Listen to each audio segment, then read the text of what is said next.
Trigger, he's just been really improving so much as a player. I do think that his PvT matchup is his best matchup. We have seen him take down players like Bjorn and Gumiho and take Maru here to the distance as well. So he has very impressive PvT. PvZ though is something that he is working on. And here we go. Spawning in the bottom left-hand corner, we have the South Korean Zerg player representing CranKy Z Gaming. It is Dark. And spawning in the top right-hand corner, we have his opponent. We have the Canadian Protoss player representing Team Basilisk. It is Trigger. Here we go. The ZvPs are upon us. And again, Trigger, I do want to go as far as to say that this is Trigger's worst matchup. His strongest being PvT, and he has some pretty solid PvP as well. But this is the matchup that he can sometimes struggle in the most. This is the matchup that he is looking to improve in the most, and I am looking forward to see what he brings to the table against Dark. They have faced off many times, I say many times, pretty frequently in these online tournaments. Specifically in ESL Open Cup Americas, they are both regulars, and we have seen Trigger versus Dark in the past. Dark has a very aggressive style. Trigger, on the other hand, has a much more standard approach to PvZ. Often goes for a Stargate, into a third base, into a Twilight Council. It feels like Trigger very rarely deviates from the standard, which isn't necessarily a bad thing, but what I will say is that I feel like against Dark specifically, it's working against you. I feel like Dark, he thrives. He thrives when his opponent plays standard. Dark wants to be the one in the driver's seat. He wants to dictate the pace of the game.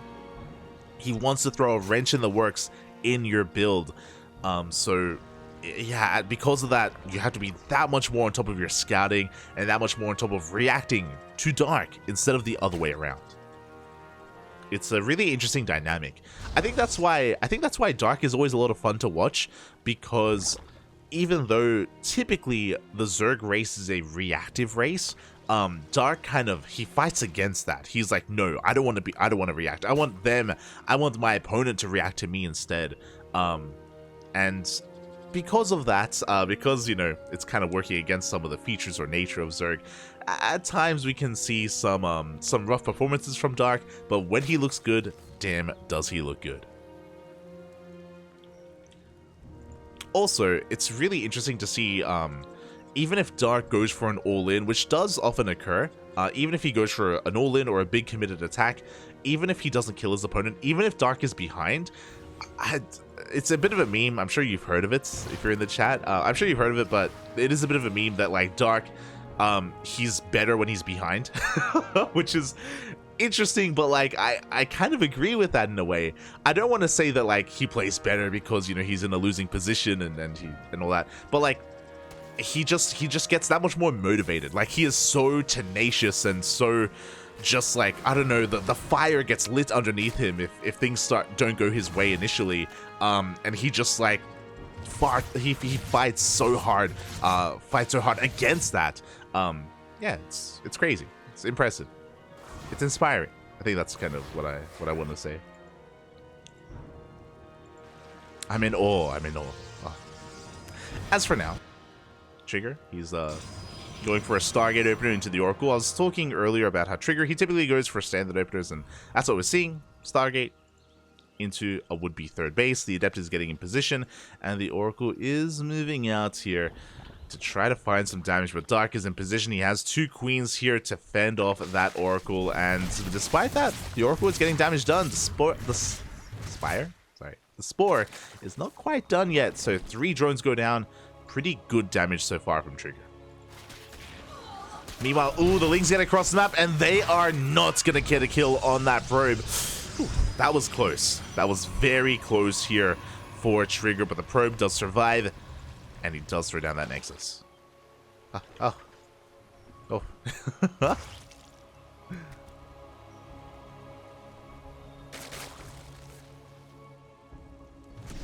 As we do have the Oracles diving in once again, getting another 3 kills.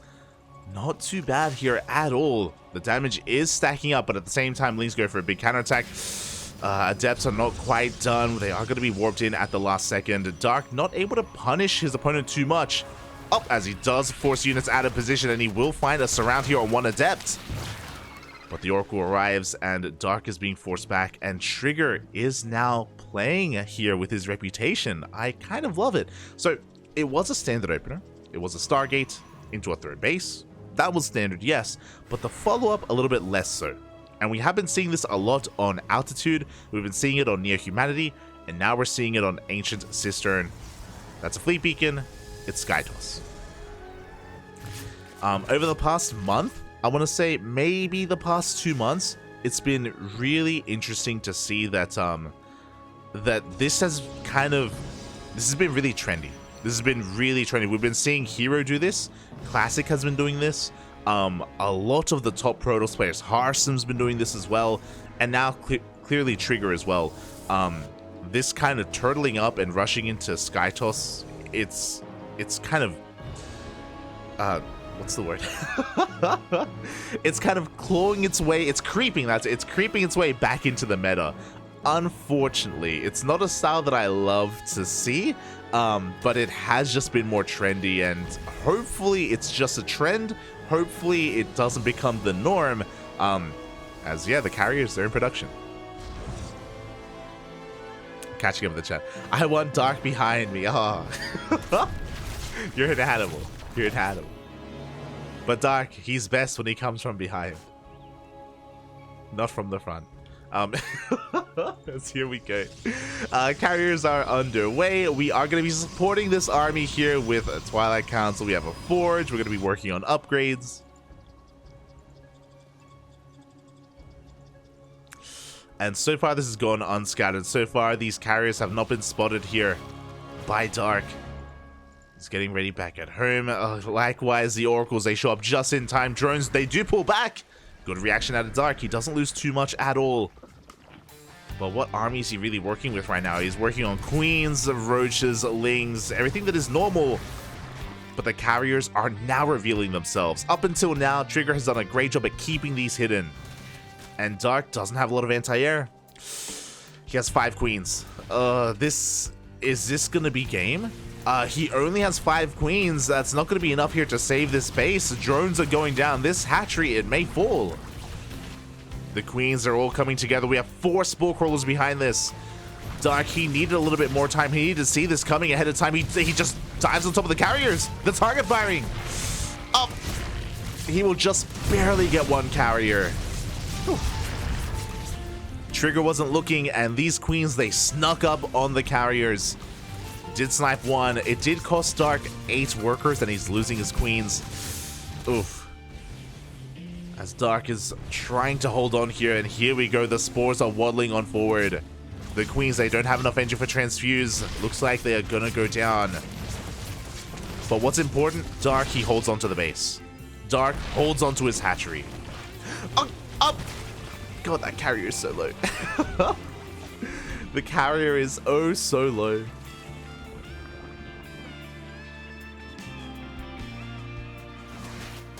As Lings are going for a counterattack, Dark is trying to do some damage across the map. As Trigger is getting his 4th base up and running. And interesting. Okay, I was not expecting this. Trigger, he made 2 carriers, yes, but he is hard switching out of carrier production into Blink, into Storm, into more gateways. He's going for a ground toss army. Very interesting here. Now, what this means is that Trigger is going to be moving out faster. He's not turtling up back at home. He's not fortifying himself and building up a Skytoss army.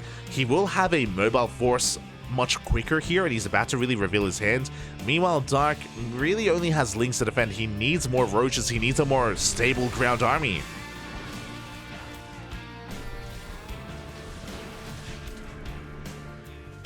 Here we go. Creep is receding. Lings, they go for a counterattack. They force Trigger back home. Dark doing a great job at buying time. He focuses down the shield battery as well. Probes are forced off the mineral line. And even though Dark did not have the best army to fight this, he's doing a great job at harassing. He slips into the natural. Forces a warp in, and more probes are going down. And Trigger, he was literally about to push out. Storm is done. He has so much energy on these High Templar, but he was forced back home. Ultras are now in production. The Hive has completed Dark. He has reached that critical mass. I say critical mass. The ideal number of 83 workers. Still only on 4 bases. He could do with a 5th, don't get me wrong. But for the most part, Dark, he has been able to stabilize and has, you know, recovered here his economy. And he's got a decent army on the way. Once again, another link counterattack. He's going to clean up these Zealots. He slips into that 3rd base, keeping the Stalker army back at home. Now, what's important is that Dark, he isn't just keeping the army back at home. He's continuing to check and check time and time again what kind of army the Trigger has. He needs to know if we have more carriers. He needs to know if there are Void Rays. Like, if we're going back into Skytoss, then Dark, he needs to be able to read that ahead of time. Meanwhile, he confirms that Trigger, he's still building up a ground toss army. Archons on the way, plenty of Storm, more Stalkers, more Zealots. And Dark has been banking up Ultras. More and more Ultras. We have Infestors here for Fungals. Checking the upgrades. We have Neural as well, so we could Neural the Archons or maybe even the Carrier. Speaking of, a lot of defensive Archons back at home. Trigger, he's rotating around. He's looking for another way in. He's getting a lot of creep. Speaking of, a Baneling run by gets a couple of workers. Not too many, but some nonetheless. Another Baneling counterattack here at the natural. Takes down the Cyber Core. No more Stalkers can be warped in. Now, Trigger does deny the 5th. He's containing his opponent. The Infestor is coming from behind. Up. Fungals are thrown down. Decent Fungals, but not ideal. We do go... Oh, the feedbacks! Oh my god! We get the Neural, we have the feedbacks, and Trigger, he's gonna get out of here. He needs to recall back home. He lost the backbone of his army. What was terrifying about what he had were those Storms, and now he has 0. He has nothing. He has no Storms remaining. Dark's going for a massive push. Is looking to try to take down some of these bases. Lings, they head into the 4th. They rush into the 3rd. But Dark is holding back here with his Ultras. Again, he's only harassing. He's only... I mean, to be fair, he's getting a lot of probe damage. 11, 12, 13 probes go down. Really good counter damage. But again, he does hold back with those Ultras. He's just focused on establishing a 5th base, refining his army. He doesn't want to overextend. Speaking of the Ultras, again, they were spotted earlier. Trigger's fully aware of them. He's just focusing on Archons and Immortals. We even have an Ultra run by. Not going to find too much damage. Ultras here on the right-hand side. They're trying to dive onto these High Templar. They get an Immortal. They force an Archon. Very good target firing on the High Templar. Again, they are the most high-value targets here that Trigger has. Oh my god. As one Ultra waddles into that 4th base. 7 more probes go down. The High Templar once again forced to be morphed in. We haven't seen a single Storm. Despite how many High Templar we've had this game, like, we just haven't been able to Storm at all. Constant Archons are being forced. There's 1 High Templar left in the army of Trigger. Only 1. Dark has done his job. And now he's incorporating more Roaches. Now he's up against mainly an Archon army.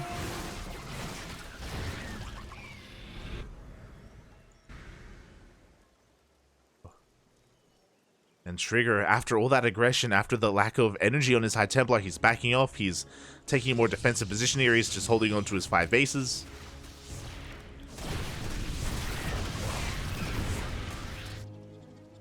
Now, Dark is given a lot of time, but what's he doing with that time? He is working on 3-3. He's working on those upgrades, yes. But I don't know if I'm convinced by what he has. He only has 3 Ultras. He's got 21 Roaches. We're lacking Broodlords, we're lacking Lurkers, the Ultra count isn't too high. I'm a little bit concerned here that this army from Trigger, this death ball of an army, is just that, a death ball, and I don't know if Dark has the best army that he needs right now to deal with this. We'll see, of course. I think a lot of it will still come down to those Infestors.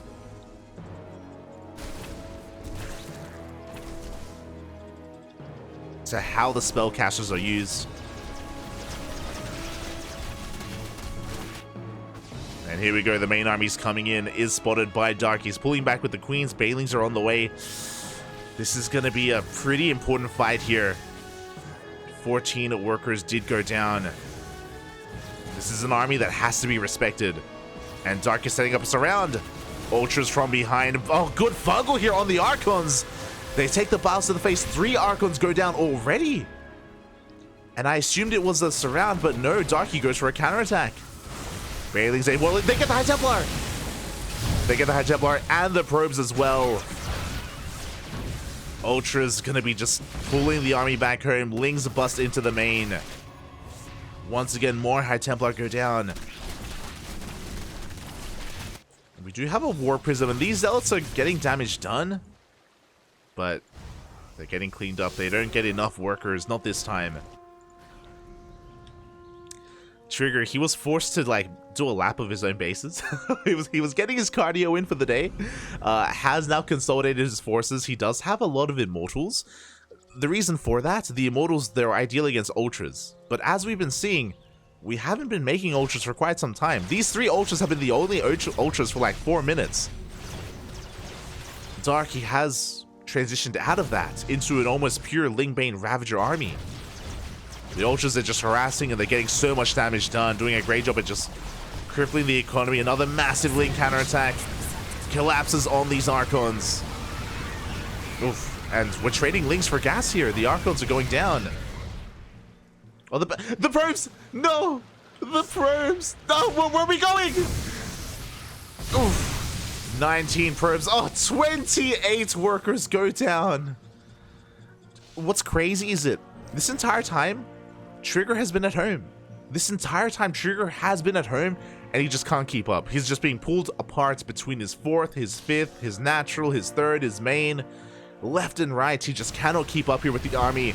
Massive, oh my god, massive fungal, massive Biles as well. Take down the carrier. Trigger, he can't keep up. Every time he pushes out, he's met by fungals, he's met by Biles. And whenever he moves out, we have a Ling counterattack. Trigger's being pulled apart. He just falling apart here at the seams. Immortals even go down. More Lings, they rush into that 3rd base, into that 4th, sorry. Plus 3 Lings with adrenal glands. They're cracked, Poppy. The cracklings have arrived. Oof. And it feels like Dark, he's just kind of playing with this army. Another Ling counterattack goes into the natural. Looks like Trigger, he's had enough. He's gonna just F2A move, send everything across the map.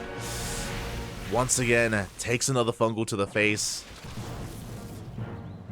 So many infestors are remaining here. Like, this army just can't push in. And the bailing run-bys. The Ling counterattacks. Where are all these Lings coming from? As the Bailings, they get into the Mineral Lines. The Lings, they get into the main as well. And at this point, Trigger has nothing left. He's down to 46 workers. This forward base has been broken. The Biles, they connect, take down the shield battery. Oh my, we even have some Neurals from the high ground. Oh, it looks like Dark is going to take some storms to the face. Bit of a rough loss there from Dark. Trigger is pushing on forward. He has a pretty hefty army. Takes another Bile to the face. Takes more fungals as well. We can see Dark is in a bit of trouble, but we have 6 Ultras in production. Lings as well. The macro from Dark has been insane this game. Unrelenting. He comes in with reinforcements. He cleans up the army, and that was everything that Trigger had left. That was the only thing that Trigger had left. His army. Now he's down to 1 Immortal, 1 Archon, and a handful of Gateway units. He's microing his heart out. He's doing what he can. But Trigger, he is huffing a bit of copium here. GG gets called, and Dark takes game number 1. Whew, in a pretty terrifying fashion. GG. Oh my god. That was crazy. yeah, a bit of a roller coaster ride of emotions. So if you remember, winding it all back, initially Trigger had a good start.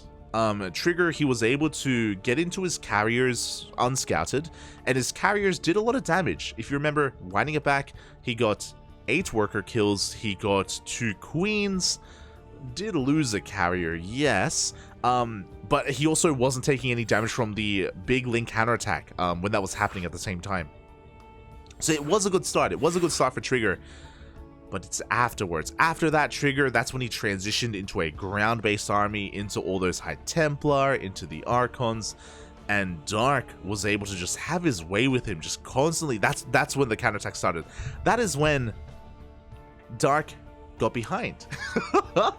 And he clawed his way back in, because again, he does do best when he is behind, and yeah, he just popped off, went Super Saiyan, played like a madman, just constant run-bys, constant counterattacks. Not just that though, having very, very meticulous and impressive control with his infestors. The initial Neural was a very key moment in that game when we saw that big attack towards the south. The Neural came in, Neuraled the High Templar, and every single High Templar was feedbacked. That was the timing that Trigger was working on. He was working on one big push with a mass amount of storms, a mass amount of Archons, a big gateway force, and we saw 0 storms. 0 storms this game. Every time there was a run by, a counterattack, High Templar were being focused down. Again, that big Neural was insane. Dark, that was actually crazy. We don't get to see games like that too often, but that was wild out of Dark. GG.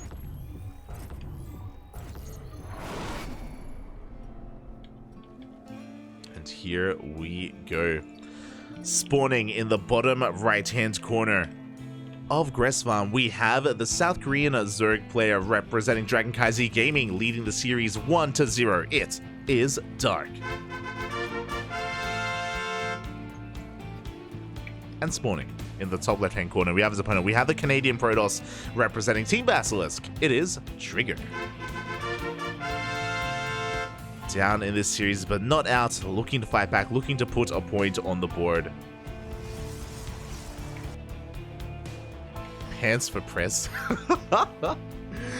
Can we see a total number of probes that died that match? Unfortunately, there is a delay. For those wondering, there is a 2-minute delay here on stream, so that game has come and gone. Unfortunately, I won't be able to check the probe kills, but I'm sure a lot. At least 150, I want to say. More than 100% more than 100 probes died that game. Maybe around 140 we can estimate. Maybe around 140, 150. But that was wild. GG.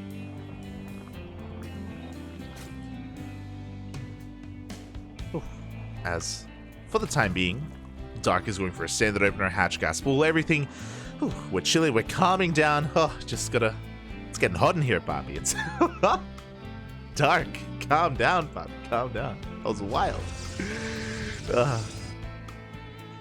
We all need to calm down. Trigger as well, you know, that was a really intense game that he had, and I'm sure it's like looking a little bit retrospectively, looking at that game as well from the eyes of Trigger, I'm sure that was really frustrating, right? Like, Trigger did have a strong early game. He had a strong start to the mid game, and he had a large army. Clearly, he wanted to use it. We saw that time and time again, he wanted to attack, he wanted to move out. He just couldn't. Whenever he did, he was forced back home, or whenever he did, he would be punished by those infestors, by either the Fungals or the Neurals.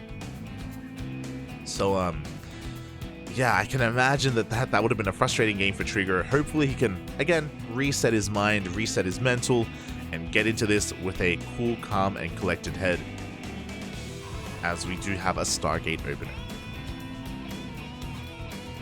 The chat. Doc, he brought his harness today for sure. Yeah, he never leaves the house without it. It's always by his side, always within arm's reach. You never know when he needs to tie someone up. I respect that.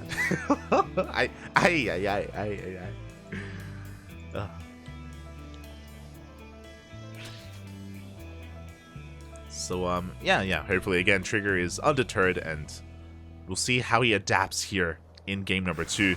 Now, what I will say is that Gresvan is a large map, similar to Ancient Cistern in that respect, but it's also a lot more defensible. There's a lot of ramps, a lot of choke points, a lot of just defensive features here of Gresvan. Because of that, I would have said that rushing into Skytos would be better on Gresvan.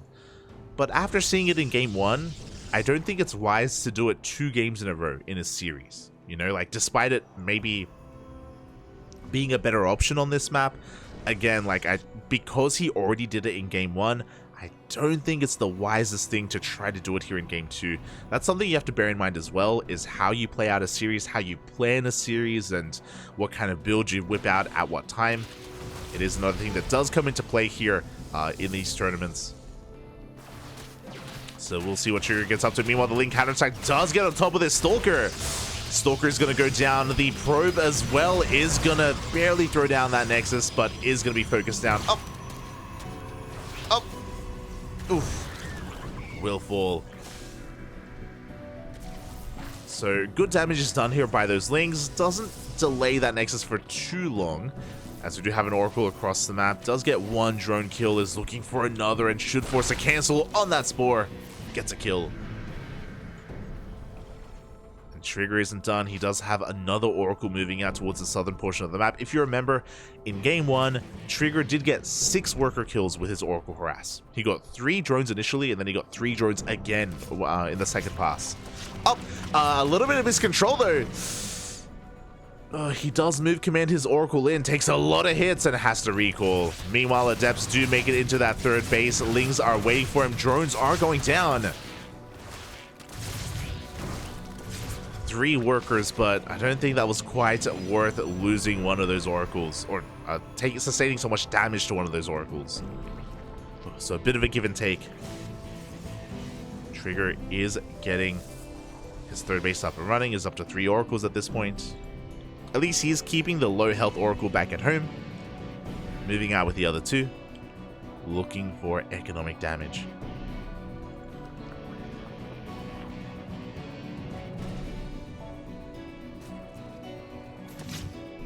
Ooh, only 1 queen in the main.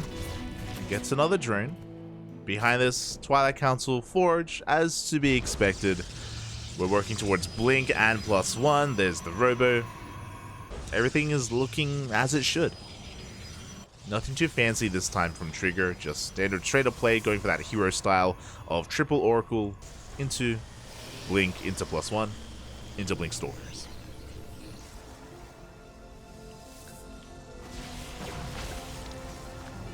Again, from here, Dark, he's just gonna dance, poke, prod, just test the waters here at the third, while he drones up back at home, getting his 4th base up and running. We have our gas geysers on the way. He already has +1 melee and +2 melees on the horizon, as he's setting up for Ling Roach, which again is pretty standard out of Dark as well. Tis a gentleman's agreement between the 2 players. We will play normal. Just normal here in game 2. For now. Overseer goes into the main. Makes a lot of sense. If you remember, in game 1, Dark wasn't able to scout the Skytos transition, and it caught him off guard. So here in game 2, he's more vigilant with his scouting and confirms that, okay, we don't have any additional Stargates, no Fleet Beacon. Instead, it is a Gateway Explosion. Ooh, and Trigger is being very tech heavy. Okay, so this is a style that has become popular on Gresvan. Basically, Trigger, he's skipping warp-ins. He has a very small army, only a handful of Stalkers. He's staying at home, taking a 4th, throwing down more stack defense, and taking up very heavily here. We have a Templar Archives and a Robotics Bay on the way to get into Colossus production. This is typically alongside a 2nd Robo as well for double Colossus production, so interesting choice that Trigger doesn't go for the 2nd Robo. Regardless, again, he is not being active at all. So, not quite the hero style of play. Like Hero, he's usually a lot more active with his Stalkers, he's vying for map control, clearing up creep. Trigger, he's going for a much more defensive outlook here on this game. As a result, Dark is free to do whatever he wants. He's double expanding. He's getting a macro hatch as well as a base here towards the north. He's spreading out his creep, he's droning up, and he was able to even tech up into a Spire. And he wasn't punished for it. There was no punishment here. Trigger, for the most part, has been pretty passive and defensive. Now that he has his 4th up and running, now he's moving out with his Stalkers. But at this point, we already have 17 mutas on the way. Oh, I love this. Lings, they come in from behind. You can see that Dark is trying to read the movement here of Trigger, trying to catch those Blink Stalkers. As the mutas have arrived, and are we ready for it? The natural base is looking very exposed.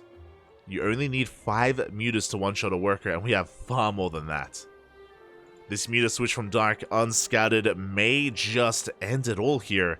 We have a lot of Stalkers, but they're out on the map. They're not back at home to defend. Probes are going to go down. Bailing run by being set up here towards that 3rd base as well. The Stalkers, they have to recall back home.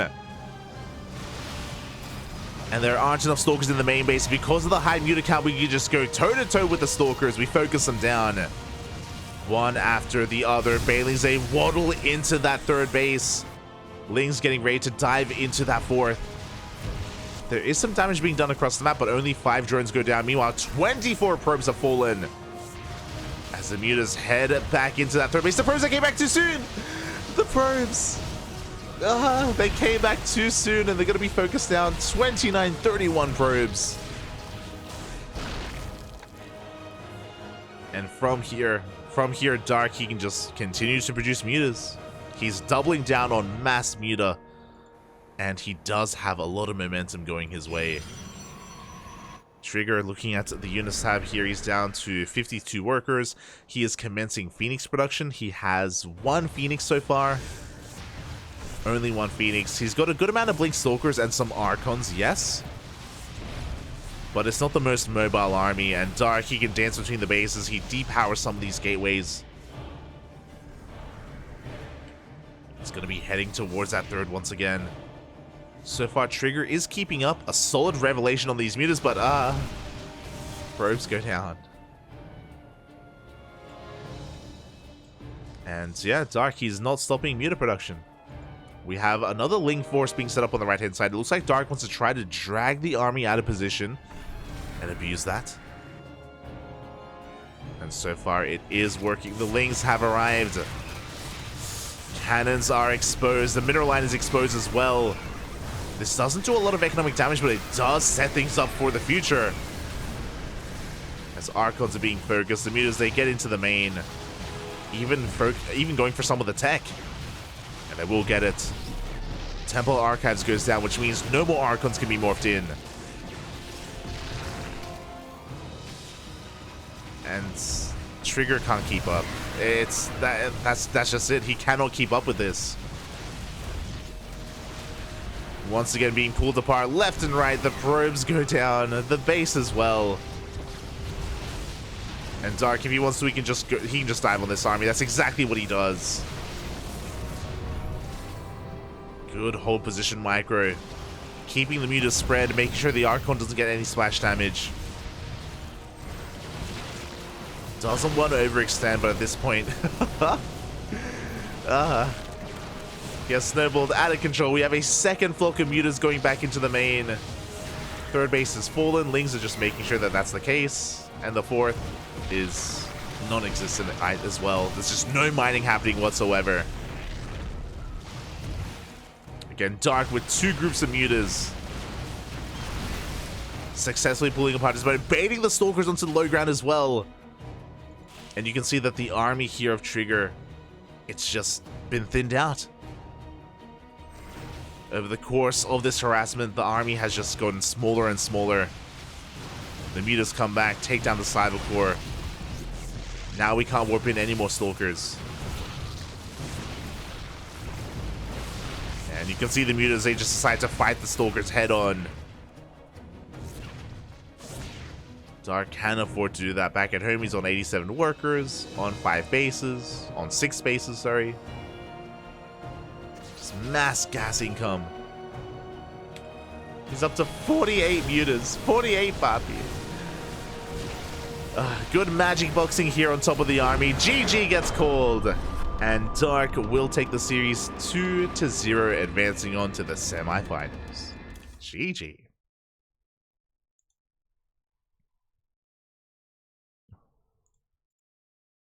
GG, very well played. Huh.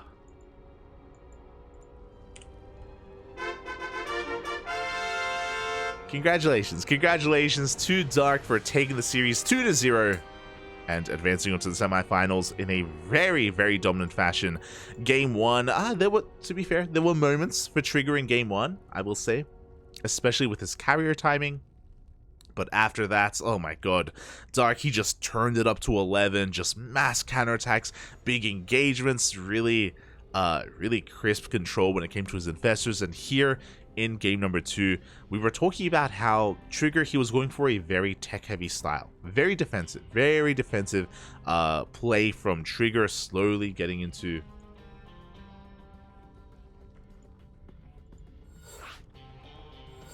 slowly getting into the swing of things.